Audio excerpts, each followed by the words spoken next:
2005 June മാസം Indian intelligence ബ്യൂറോയുടെ ആസ്ഥാനത്ത് ഇന്ത്യയുടെ ഏറ്റവും സാഹസികമായ ഒരു ഓപ്പറേഷന് രൂപം നൽകാൻ അതീവ പ്രധാനമായ ഒരു മീറ്റിംഗ് നടക്കുകയായിരുന്നു. മീറ്റിംഗിൽ പങ്കെടുത്ത ഓരോരുത്തരും തങ്ങൾക്കു മുന്നിലെ സ്ക്രീനിൽ തെളിയുന്ന ചിത്രങ്ങളിലേക്ക് അതീവ ശ്രദ്ധയോടെ നോക്കുകയായിരുന്നു. 250 നിരപരാധികളെ കൊന്നൊടുക്കിയ ദാവൂദ് ഇബ്രാഹിം ആസൂത്രണം ചെയ്ത 1993 മുംബൈ ബോംബ് സ്ഫോടനങ്ങളുടെ ഭീകര ദൃശ്യങ്ങളായിരുന്നു ആ ചിത്രങ്ങളിൽ. ആ ചിത്രങ്ങൾക്ക് ശേഷം ഒരു വിവാഹ ക്ഷണക്കത്ത് സ്ക്രീനിൽ പ്രത്യക്ഷപ്പെട്ടു. എല്ലാവരും അത്ഭുതത്തോടെ അത് നോക്കി നിന്നു. ആർക്കും ഒന്നും മനസ്സിലാകാതിരുന്നപ്പോൾ ദാവൂദിന്റെ മകൾ മഹറൂഖിന്റെ വിവാഹ റിസപ്ഷൻ ജൂലൈ 23 ദുബായിലെ ഗ്രാൻഡ് ഹയാത്ത് ഹോട്ടലിൽ വെച്ച് നടക്കാൻ പോകുകയാണെന്ന് ഒരു ഓഫീസർ എല്ലാവരോടുമായി പറഞ്ഞു. ഇന്ത്യയുടെ ഏറ്റവും വലിയ ശത്രുവിനെ വകവരുത്താൻ ലഭിച്ച ഏറ്റവും നല്ല അവസരമാണിതെന്ന് അദ്ദേഹം തന്റെ സഹപ്രവർത്തകരോട് പറഞ്ഞു. അങ്ങനെ ദുബായിൽ കടന്നു ചെന്ന് ദാവൂദിനെ വധിക്കാൻ അവർ പ്ലാൻ ചെയ്തു. എന്നാൽ ചരിത്രത്തിൽ ആദ്യമായി ഇത്രയും അപകടകരമായ ഒരു ഓപ്പറേഷന്റെ നേതൃത്വം നിലവിലുള്ള ഒരു ഓഫീസർക്കല്ല, മറിച്ച് അന്ന് ഇന്റലിജൻസ് ബ്യൂറോ ചീഫ് സ്ഥാനത്ത് നിന്ന് വിരമിച്ച ഇന്ത്യയുടെ ജെയിംസ് ബോണ്ട് എന്നറിയപ്പെടുന്ന അജിത് ഡോവലിനാണ് നൽകിയത്. മീറ്റിംഗ് കഴിഞ്ഞയുടൻ അന്നത്തെ IB ചീഫ് നരസിംഹൻ ഡോവലിനെ ഫോണിൽ വിളിച്ച് IBക്ക് ദാവൂദിനെ വധിക്കാനുള്ള ഓപ്പറേഷൻ നടത്താൻ താൽപ്പര്യമുണ്ടെന്നും 1993 മുതൽ നിങ്ങൾ ദാവൂദിനെ നിരീക്ഷിക്കുന്നതുകൊണ്ട് നിങ്ങളെക്കാൾ മികച്ച മറ്റൊരാൾ ഈ ജോലിക്കുണ്ടാകില്ലെന്നും അറിയിച്ചു. പക്ഷേ ഈ ഓപ്പറേഷൻ റെക്കോർഡുകളിൽ ഇല്ലാത്ത ഒന്നായിരിക്കണം, ഓഫ് ദ ബുക്ക്. ഇത് കേട്ടതും ഡോവലിന് കാര്യങ്ങൾ മനസ്സിലായി. ആ നിമിഷം മുതൽ ഇന്ത്യയുടെ ഏറ്റവും വലിയ ശത്രുവിനെ സ്വന്തം നിലയ്ക്ക് വകവരുത്താനുള്ള ഉത്തരവാദിത്വം അദ്ദേഹം ഏറ്റെടുത്തു. ഓപ്പറേഷന്റെ ചുമതല ഏറ്റെടുത്ത ഉടൻ തന്നെ ഡോവൽ തന്റെ ചാരപ്രവൃത്തിയിലെ അനുഭവപരിചയം ഉപയോഗിച്ച് വഴികൾ തേടാൻ തുടങ്ങി. ഏറെ നേരത്തെ ആലോചനയ്ക്ക് ശേഷം ഡോവൽ ഒരു ഫോൺ വിളിച്ചു. ദാവൂദിനെക്കുറിച്ചുള്ള കാര്യങ്ങൾ കേട്ട ശേഷം ആ വ്യക്തി നേപ്പാളിലേക്ക് ഫോൺ വിളിക്കുന്നു. ഈ ഫോൺ കോളിന് പിന്നാലെ നേപ്പാളിലെ ഒരു മലയോര ഗ്രാമത്തിൽ നിന്ന് 2 പേർ ധൃതിയിൽ പുറപ്പെട്ട് ടാക്സി പിടിച്ച് കൊൽക്കത്തയിലേക്ക് പോകുന്നു. കൊൽക്കത്തയിൽ നിന്ന് ഇരുവരും ഡൽഹിയിലേക്ക് തിരിക്കുന്നു. ഡൽഹിയിലെത്തിയ ഇവർ മറ്റാരെയുമല്ല, അജിത് ഡോവലിനെയാണ് കാണാൻ പോകുന്നത്. അതെ, ദാവൂദിനെ വധിക്കാനായി ഡോവൽ വിളിച്ചു വരുത്തിയ 2 പേരായിരുന്നു ഇവർ. ഞെട്ടിക്കുന്ന കാര്യമെന്തെന്നാൽ ഇവർ 2 പേരും ചാരന്മാരോ സൈനികരോ ആയിരുന്നില്ല, മറിച്ച് ഇന്ത്യയിൽ നിന്ന് ഒളിവിൽ പോയ കുപ്രസിദ്ധ ഗുണ്ടകളായ വിക്കി മൽഹോത്രയും ഫരീദ് തനാഷയുമായിരുന്നു. ഗുണ്ടകളെ അഴികൾക്കുള്ളിലാക്കുന്ന ഡോവൽ എന്തുകൊണ്ടാണ് ഇന്നിവർ 2 പേരുമായി കൈകോർത്തത് എന്നറിയാൻ നമ്മൾ ദാവൂദ് ഒരു ഗുണ്ടയായി മാറിയ കഥയറിയണം. കൂടാതെ അയാളുടെ മരണത്തിനും ഡോവൽ ഗുണ്ടകളുമായി കൈകോർക്കുന്നതിനും കാരണമാകുന്ന ആ ത്രില്ലിംഗ് കഥയും അറിയേണ്ടതുണ്ട്. 1955 മഹാരാഷ്ട്രയിലെ കൊങ്കൺ മേഖലയിലാണ് ദാവൂദ് ഇബ്രാഹിം ജനിച്ചത്. ദാവൂദ് കുട്ടിക്കാലത്ത് തന്നെ സ്കൂൾ പഠനം ഉപേക്ഷിച്ച് ചെറിയ മോഷണങ്ങൾ തുടങ്ങിയിരുന്നു. 1970 ആയപ്പോഴേക്കും കുറ്റകൃത്യങ്ങളുടെ ലോകത്തോടുള്ള താൽപ്പര്യം വർദ്ധിക്കുകയും അയാൾ ബാസു ദാദ എന്നയാളുടെ ഗ്യാങ്ങിൽ ചേരുകയും ചെയ്തു. അധോലോകത്തെക്കുറിച്ച് മനസ്സിലാക്കിയ ശേഷം 1970കളുടെ അവസാനത്തോടെ ദാവൂദ് തന്റെ സഹോദരൻ സാബിർ ഇബ്രാഹിം കസ്കറുമായി ചേർന്ന് ഡി കമ്പനി എന്ന ഗ്യാങ് രൂപീകരിച്ചു. ഡി കമ്പനി തുടക്കം മുതൽ തന്നെ വലിയ കലാകാരന്മാരിൽ നിന്ന് പണം തട്ടുന്നതും ഗുജറാത്ത് വഴി മുംബൈയിലേക്ക് സ്വർണം കടത്തുന്നതും പാകിസ്ഥാനിൽ നിന്ന് ഹെറോയിൻ മുംബൈ തെരുവുകളിൽ എത്തിക്കുന്നതും തുടങ്ങി. ഡി കമ്പനി അധോലോകത്ത് പെട്ടെന്ന് തന്നെ ശക്തമായ സ്വാധീനം ചെലുത്തി. അന്നത്തെ മുംബൈയിലെ അപകടകാരിയായ ഡോൺ കരീം ലാലയ്ക്ക് ഇതൊട്ടും ഇഷ്ടപ്പെട്ടിരുന്നില്ല. പഥാൻ ഗ്യാങ്ങിന്റെ തലവനായിരുന്ന കരീം ലാല എങ്ങനെയെങ്കിലും ഡി കമ്പനിയെ ഇല്ലാതാക്കാൻ ശ്രമിച്ചുകൊണ്ടിരുന്നു. ഇതിന്റെ ഭാഗമായി 1981 പത്താൻ ഗ്യാങ് ദാവൂദിന്റെ സഹോദരൻ സാബിറിനെ കൊലപ്പെടുത്തി. ഇതോടെ മുംബൈ അധോലോകം മറ്റൊരു രൂപം പ്രാപിച്ചു. അങ്ങനെ ദാവൂദിന് എന്ത് വില കൊടുത്തും പത്താൻ ഗ്യാങ്ങിനെ തകർക്കണമെന്നുണ്ടായിരുന്നു. അതുപോലെ തന്നെ പത്താൻ ഗ്യാങ്ങിനെ ദാവൂദിനെ കൊല്ലണമെന്നും. ഒരു വശത്ത് ഇത് നടക്കുമ്പോൾ മറുവശത്ത് രാജേന്ദ്ര നിഗൽജെ എന്ന യുവാവ് ഡി കമ്പനിയുടെ ഭാഗമായി. പിന്നീട് 1986 കാര്യങ്ങളെല്ലാം മാറിമറിഞ്ഞു. ദാവൂദ് പത്താൻ ഗ്യാങ്ങിലെ സമദ് ഖാനെ കൊലപ്പെടുത്തി. ഇതോടെ മുംബൈ പോലീസ് ദാവൂദിനെ വേട്ടയാടാൻ തുടങ്ങി. അതിനാൽ ദാവൂദ് ഇന്ത്യ വിട്ട് ദുബായിലേക്ക് കടന്നു. അയാൾക്ക് പിന്നാലെ രാജേന്ദ്ര ഇന്ത്യയിലെ ദാവൂദിന്റെ എല്ലാ ഇടപാടുകളും നോക്കി നടത്താൻ തുടങ്ങി. തന്റെ വിശ്വസ്തനായതുകൊണ്ട് അവൻ ദാവൂദിന്റെ വലതുകൈയായി മാറി.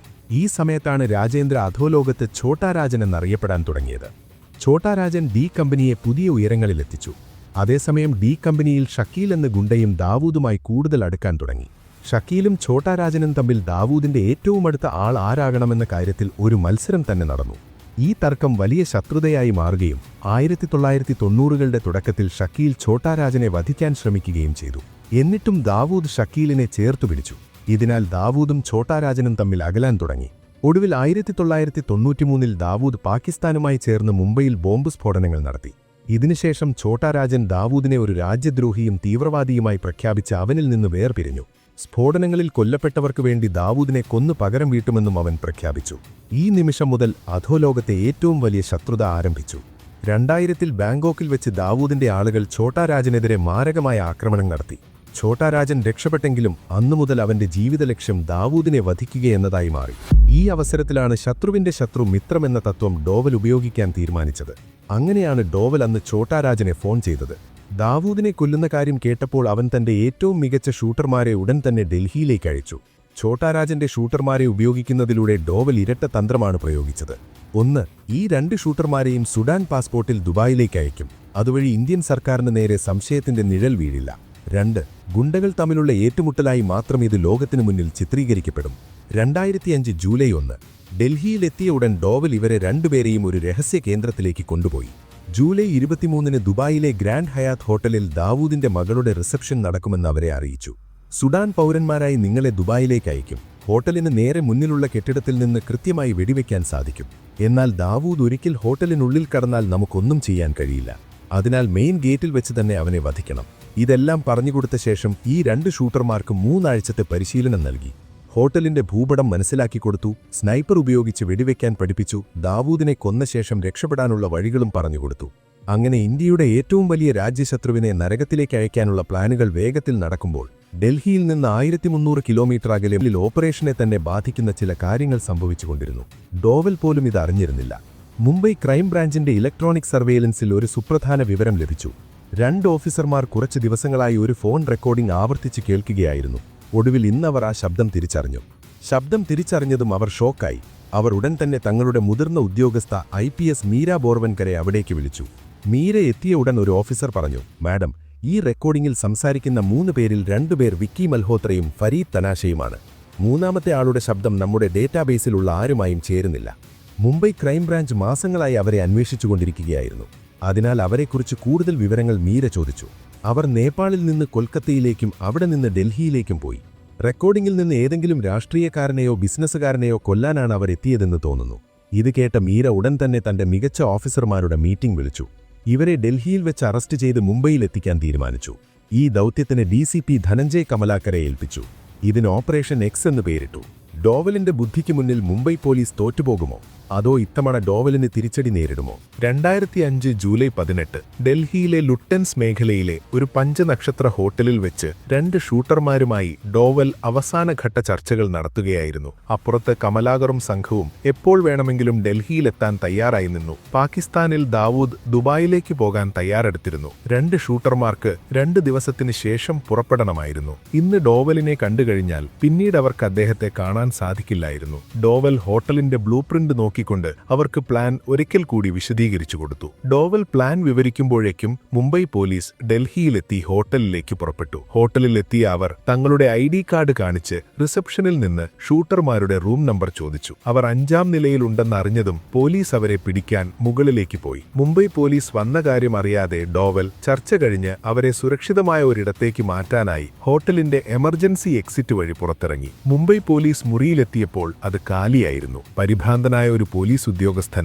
ജനലിലൂടെ പുറത്തേക്ക് നോക്കിയപ്പോൾ ഷൂട്ടർമാർ ഒരു കാറിൽ കയറുന്നത് കണ്ടു. കാർ ഡൽഹിയിലെ റോഡിലൂടെ വേഗത്തിൽ പാഞ്ഞു. മുംബൈ പോലീസ് ആ കാറിനെ പിന്തുടർന്നു. കുറച്ചുദൂരം പിന്തുടർന്ന ശേഷം ഒരു വിജനമായ റോഡിൽ വെച്ച് പോലീസ് കാർ തടഞ്ഞു. ഡോവലിന്റെ കാർ പെട്ടെന്ന് നിർത്തേണ്ടി വന്നു. ആർക്കും ഒന്നും മനസ്സിലാകുന്നതിന് മുൻപ് തന്നെ പോലീസ് ഉദ്യോഗസ്ഥർ കാർ വളഞ്ഞു. എന്തോ കുഴപ്പമുണ്ടെന്ന് മനസ്സിലാക്കിയ ഡോവൽ ഷൂട്ടർമാരോട് ഉള്ളിലിരിക്കാൻ ആംഗ്യം കാണിച്ച് പുറത്തിറങ്ങി. അന്ന് ഡോവൽ ഇന്നത്തെ പോലെ പ്രശസ്തനായിരുന്നില്ല. കാരണം അദ്ദേഹം ചാരപ്രവൃത്തി കഴിഞ്ഞ് പുറത്തു വന്നതേ ഉണ്ടായിരുന്നുള്ളൂ. മുംബൈ പോലീസ് ദേഷ്യത്തോടെ അദ്ദേഹത്തോട് സംസാരിച്ചു. എന്നാൽ ഡോവൽ കൂസലില്ലാതെ തന്റെ കണ്ണട ശരിയാക്കി താൻ വിരമിച്ച IB ചീഫാണെന്ന് പറഞ്ഞു. ഇത് കേട്ടതും പോലീസ് കുറച്ചൊന്നൊതുങ്ങി. കാറിലുള്ളവർ കുറ്റവാളികളാണെന്നും അവരെ അറസ്റ്റ് ചെയ്യാൻ വന്നതാണെന്നും അവർ അറിയിച്ചു. ഇതൊരു രഹസ്യ മിഷന്റെ ഭാഗമാണെന്നും നിങ്ങളുടെ മുതിർന്ന ഉദ്യോഗസ്ഥയുമായി സംസാരിക്കണമെന്നും ഡോവൽ പറഞ്ഞു. തുടർന്ന് മീരയുമായി സംസാരിച്ച ഡോവൽ കാര്യങ്ങൾ വിശദീകരിച്ചു. എന്നാൽ ഒരു മുതിർന്ന IPS ഉദ്യോഗസ്ഥൻ ഗുണ്ടകളോടൊപ്പം ഗുണ്ടകളോടൊപ്പം എന്തു ചെയ്യുകയാണെന്ന് വിശ്വസിക്കാൻ മീര തയ്യാറായില്ല. അദ്ദേഹം കള്ളം പറയുകയാണെന്ന് അവർ കരുതി. അതിനാൽ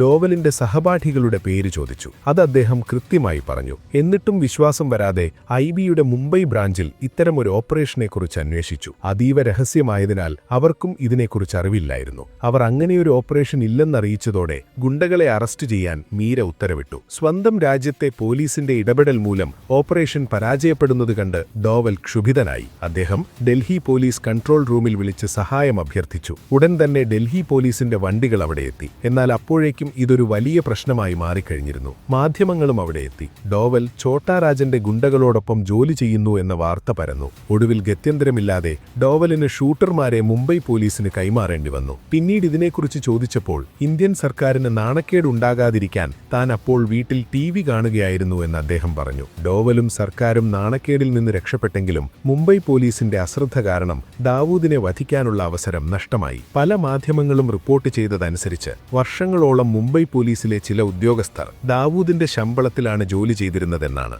ഡോവലിന്റെ പ്ലാൻ പരാജയപ്പെടുത്താൻ മുംബൈ പോലീസിലെ ദാവൂദിന്റെ ആളുകൾക്ക് പങ്കുണ്ടെന്നാണ് ഇന്നും വിശ്വസിക്കപ്പെടുന്നത്. നിങ്ങൾക്കെന്ത് തോന്നുന്നു എന്ന് കമന്റ് ചെയ്യുക. ബിൻ ലാദനെ എങ്ങനെയാണ് അമേരിക്കൻ സൈന്യം പിടിച്ചതെന്ന് കാണാൻ ഈ വീഡിയോ ക്ലിക്ക് ചെയ്യൂ. വീഡിയോ ഇഷ്ടപ്പെട്ടെങ്കിൽ ചാനൽ സബ്സ്ക്രൈബ് ചെയ്യാനും ലൈക്ക് ചെയ്യാനും മറക്കരുത്. പരക്കട്ടെ പ്രകാശം.